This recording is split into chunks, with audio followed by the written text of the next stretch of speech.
Hi everyone, I'm Joe. Today it's time for me to do my monthly wrap up for August 2020. August was a pretty good reading month. I read 6 books in total, comprising 5 different authors in 2 genres. And as you might expect from me, the 2 genres were the very predictable ones of science fiction and fantasy. So, the first 2 books that I read were part of an ongoing series, and that is Mobilization and Flight. This is books 5 and 6 in the Legend of the Galactic Heroes series, written by Yoshiki Tanaka. This is a 10-book series which I started at the start of the year. I am trying to get a little bit more of a move on at the moment because I don't want this extending too long, because it's a 10-book series. If I extend it too long, I'll lose the rhythm of the series overall. So I'm trying to make some significant progress right now and finish it off quite soon. Now, as this is books 5 and 6, anything I say would be a spoiler for earlier events.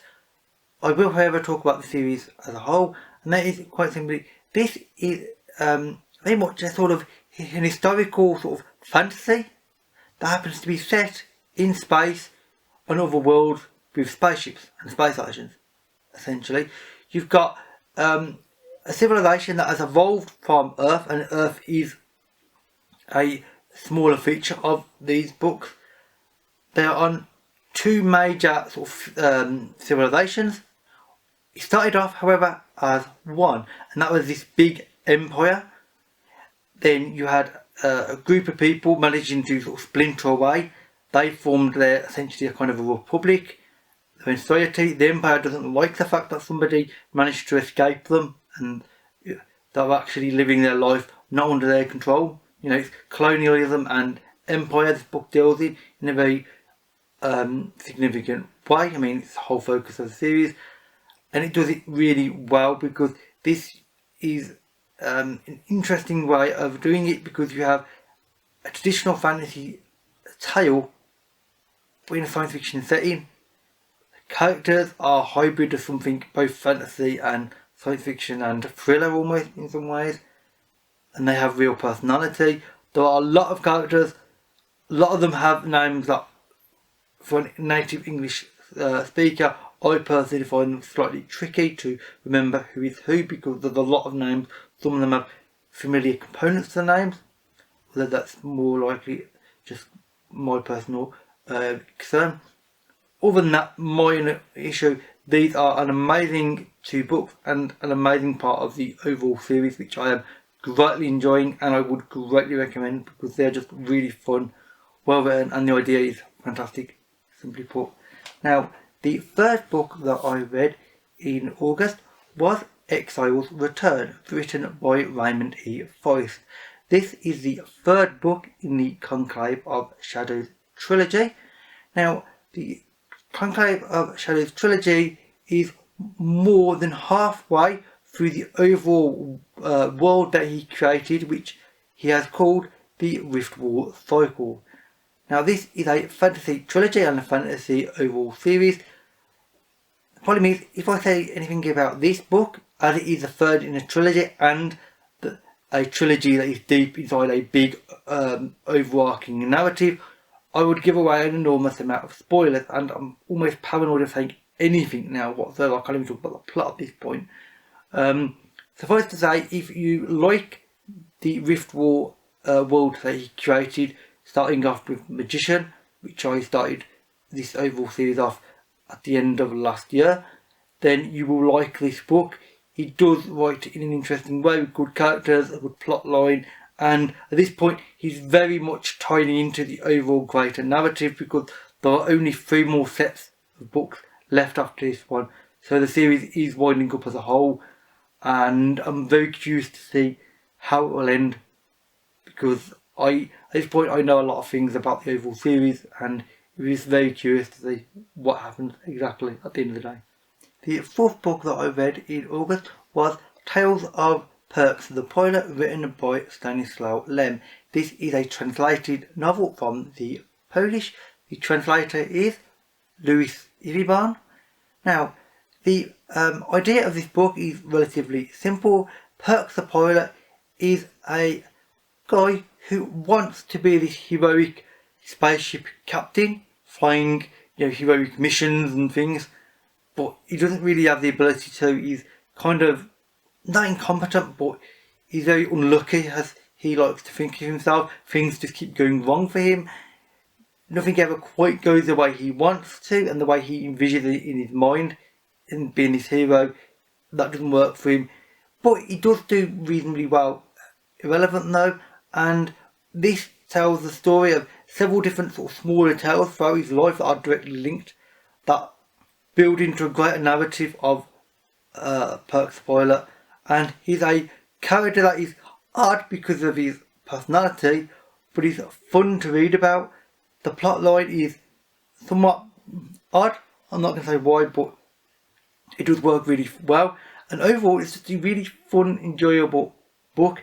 Now, this is like the 4th or 5th book by Lem that I've read, and it won't be the last.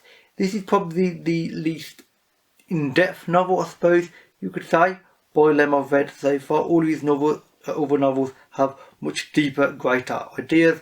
This is a lighter novel by comparison. It's still extremely well written, great writing, fun characters, and overall I would recommend this, but I wouldn't start with this personally for Lem, unless you want something much lighter and much more, light-hearted overall, which this definitely is very much so. And the 5th and penultimate book I read in August is The Stainless Steel Rat, written by Harry Harrison. Now, this is part of Galaxy's new Golden Age Masterworks line, which is a competing and sort of line to their SF Masterworks. Now, the Stainless Steel Rat is actually a character, the main character, and he is a thief and a general conman, and a very immoral and unpleasant character. Now, I'm glad I've read the book, although I didn't like the character. I did like the writing, but there was a lot of problems with this book. I mean, it's one of them books where I'm glad I read it. I wouldn't necessarily say I would instantly recommend it to people, but it's worthwhile to read if you want to read something by Harrison, because he's one of these Golden Age authors that I've heard about before. This will be the only book by Harrison I ever read. I do not plan to read anything else by him, or at least not buy anything else by him. If I happen to come across one, I might read it. The idea in this is that he's a con man and thief, like I said. He figured out a way to essentially do a sort of big job, a big score, and the plot sort of spirals out from there. It's only a very thin novel, so it's not that complex overall. There's not that much depth to it, but there's more depth than you'd think considering this size. And overall, I'd say read it if you want to read something of that era and you want to know about the author. But that's all I can really say, because it was okay, not fantastical, but I am still glad that I read it. Now, the final book and the 6th book that I read in August was Amberlough, written by Lara Elena Donnelly. Now, this is not a physical book. I read the ebook of this on my Kindle, so I'll put a picture up on screen.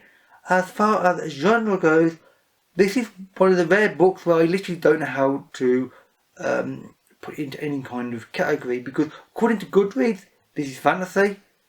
I think that's more to do with the fact that the world is not Earth, although it is very much Earth-like in the continents and such. Basically, the premise of it is that it is about, and this is the first book in the trilogy, by the way. Amberlough is a city. It is the main and capital city of this one particular kingdom, or sort of civilization. Neighbouring areas, however, have different ways and different views on the world. And essentially, the book starts in a sort of precarious point where a neighbouring area, a neighbouring state, they have started having a rise of essentially a fascist government, essentially, and it's starting to spread across borders, and it's affecting Amberlough, and Amberlough's having problems of its own. The main 3 characters all work for a cabaret show, they all have different roles. They all sort of do essentially kind of spy work as well for different parties. It's complex and intricate and really, really nuanced. The writing is fantastic. The characters are great. The plot line is just really interesting to read, and little nuances and how everything keeps crossing paths continuously and going off in one direction and then it veers off sharply in another with all these twists and turns and things is fantastic. This was just a really fun novel, amazingly well written. I mean, I can't point out enough how good the writing is in this novel. The overall ideas in it is fantastic. I'm very interested, and indeed I will be reading the other two novels in this trilogy very, very soon. I'll probably read both of them in September, in fact. And overall, I cannot recommend this particular novel enough. It's just a brilliant novel with writing, characters, plot line. It has it all, Anglo. This was pretty much easily my favourite novel of the month. I mean, that said, that is it for this video. If you've read any of these books, then please let me know. Or if you'd like to, then, let me know and we can have a talk about it. If you have any recommendations based on any of these, on books you think I might like or authors you think I might like, then please leave a comment in the description box below. I mean, that said, that is it for this video. So thank you for watching, and I'll see you another day. Bye for now.